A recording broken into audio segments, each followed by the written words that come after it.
bahwa kesulitan, kesakitan, kesempitan, kematian, kesulitan hidup, kesempitan rezeki, kesakitan rasa sakit, kematian, itu bagian dari ibadah. Ibadah itu.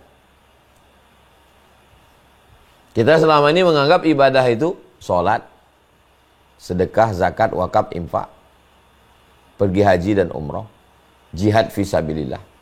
Itu ibadah. Tapi jangan lupa, ibadah ada yang sifatnya mengeluarkan. Ada ibadah itu yang sifatnya menahan. Contoh yang mengeluarkan. Mengeluarkan uang, zakat, wakaf, infak, sedekah. Mengeluarkan suara, baca Quran, azan, talbiyah.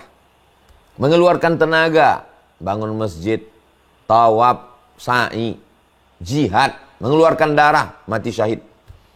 Itu sifat ibadah yang mengeluarkan. Tapi ada ibadah yang menahan. Tahan makan, tahan mata, tahan telinga, tahan pikiran, tahan lisan, tahan kemaluan, tahan kaki. Itu ibadah. Mana yang lebih berat ibadah? Banyak orang yang sanggup bangun masjid. Banyak orang yang sanggup tawaf sa'i umroh setahun 2 kali.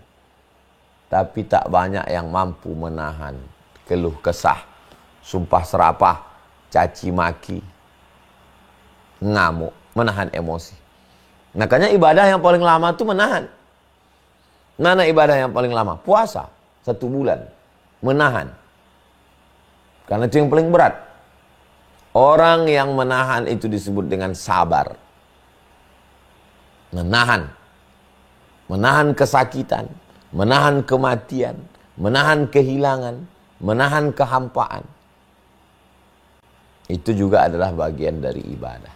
Bahkan ibadah yang paling tinggi. Makanya nabi-nabi, wali-wali Allah itu ujian ibadahnya yaitu.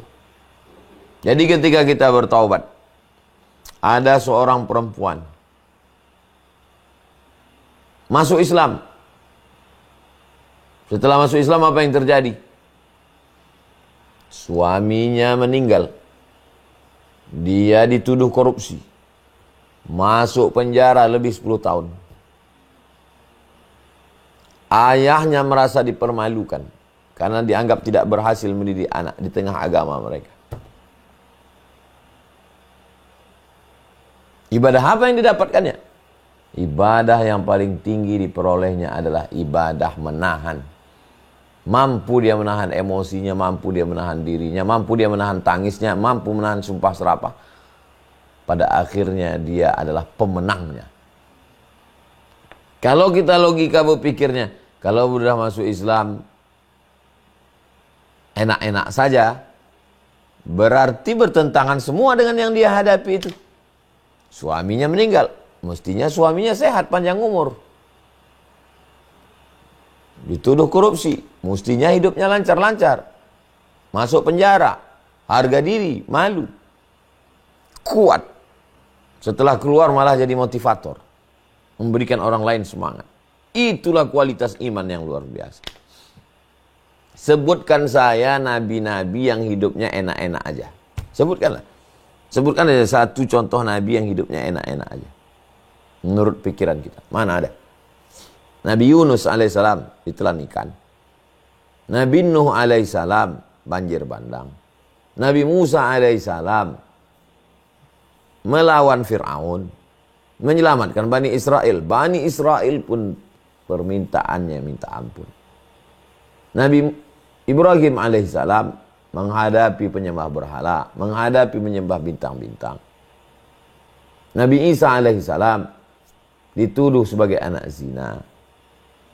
Mau disalib. Nabi Daud alaihissalam menghadapi raja yang zalim. Nabi Daud alaihissalam, Nabi Sulaiman alaihissalam. Nabi Sulaiman itu kan enak Pak Ustaz. Coba posisikan kita sebagai Nabi Sulaiman. Andai kitalah menjadi Nabi Sulaiman. Apakah sanggup kita menghadapi ujian Nabi Sulaiman? Bagaimana ujian Nabi Sulaiman? Angin tunduk. Jin ifrit tunduk. Semut-semut, burung-burung tunduk. Apa tidak paling berat itu ujian? Banyak orang yang lulus ketika kehilangan. Tapi ketika mendapat kekuasaan, jadi camat aja, jadi kades dapat 1 miliar satu desa aja tangkap KPK. Apalagi kekuasaan Nabi Sulaiman alaihissalam. Menguasai alam jin, menguasai angin, menguasai alam binatang, menguasai alam manusia. Bayangkan tuh. Wabalawnahum bil hasanat. Kami uji mereka dengan hasanat, dengan yang enak-enak. Wasayyiat, dengan yang tidak enak. Yang enak dalam pandangan manusia. Jadi sebenarnya setelah kita Islam, setelah kita bertaubat, setelah kita hijrah, kita dihadapkan pada mengalahkan keinginan kita, mengikuti keinginan Allah Subhanahu wa taala. Keinginan kita panjang umur. Kata Allah, mati. Kita kalahkan keinginan kita, kita ikut keinginan Allah. Menurut keinginan kita adalah melimpah ruah. Kata Allah Subhanahu wa taala, kuuji engkau dengan kekurangan. Setelah kita berusaha, berikhtiar, tawakal, berdoa, serah sama Allah, ternyata yang terjadi adalah keinginan Allah, bukan keinginan kita. Islam artinya menyerahkan urusan kita kepada Allah. Setelah usaha dan ikhtiar. Ini. Kalau sebelum usaha dan ikhtiar udah nyerahkan pada Allah, itu namanya Jabariyah, sesat itu. Bukan ahlu sunnah. Sedangkan ahlu sunnah adalah mengikut kehendak Allah setelah usaha dan ikhtiar.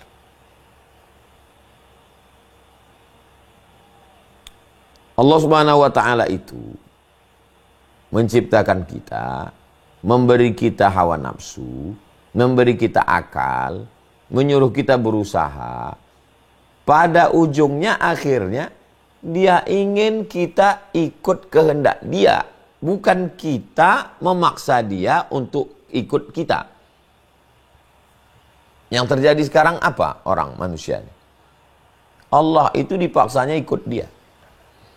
Dalam masalah rezeki, dalam masalah jodoh, dalam masalah anak, dalam masalah usaha, dalam masalah bisnis, dipaksanya Allah untuk ikut dia. Ketika keinginan dia sesuai dengan keinginan Allah, alhamdulillah. Ketika keinginan dia tidak sesuai dengan keinginan Allah, kok gini ya? Apa bedanya dengan orang kafir musyrik jahiliyah dulu? Ketika sesuai keinginan dia dengan keinginan Allah, menangisnya di pintu Ka'bah, dipotongnya lembu, bersedekah dia. Ketika tak sesuai keinginan dia dengan keinginan Allah, dicaci makinya Tuhan, berhenti dia menyembah Lata Uzza, habis itu mabuk dia. Jahiliyah Qarnil Ishrin, jahiliyah abad 20. Ketika sesuai keinginan dia dengan keinginan Allah, pergi dia umrah, nangis pintu Ka'bah. Ketika tak sesuai keinginan dia dengan keinginan Allah, mabuk dia. Apa ini Tuhan nih kok gini? Mana nih janji Ustaz Somad kemarin? Katanya begini. Apalah beda kita dengan Abu Jahal dan Abu Lahab? Berislam itu, di saat senang kita bersyukur, di saat susah kita bersabar, di saat sesuai keinginan kita dengan keinginan Allah, sejalan keinginan kita dengan keinginan Allah, alhamdulillah. Tak sesuai keinginan kita dengan keinginan Allah, innalillah. Semuanya tetap ada Allahnya di dalam. Saat apa yang kita mau, itulah yang Allah beri. Alhamdulillah wa syukrulillah. Di saat tak sesuai dengan yang kita harapkan, saat itu kita mampu berkata, Masya Allah, la yasukul khaira illallah. Tidak ada yang bisa mendatangkan kebaikan kecuali Allah. Wa la yasrifu su'a illallah. Tidak ada yang dapat menolak keburukan kecuali Allah. Wan nafi'u, dialah yang datangkan manfaat. Wad darru, dia pula yang menolak mudarat. Iyamsaskallahu bidurrin, kalau ada sesuatu yang tidak menyenangkan terjadi pada dirimu, iyamsaskallahu bidurrin fala kashifa lahu illahu, tidak ada yang bisa menyingkapkannya dari dirimu kecuali Allah. Wa yuridka bi khairin, seandainya engkau diinginkan Allah sesuatu, fala radda li fadlih, tidak ada yang bisa menolak kehendak Allah Subhanahu wa taala.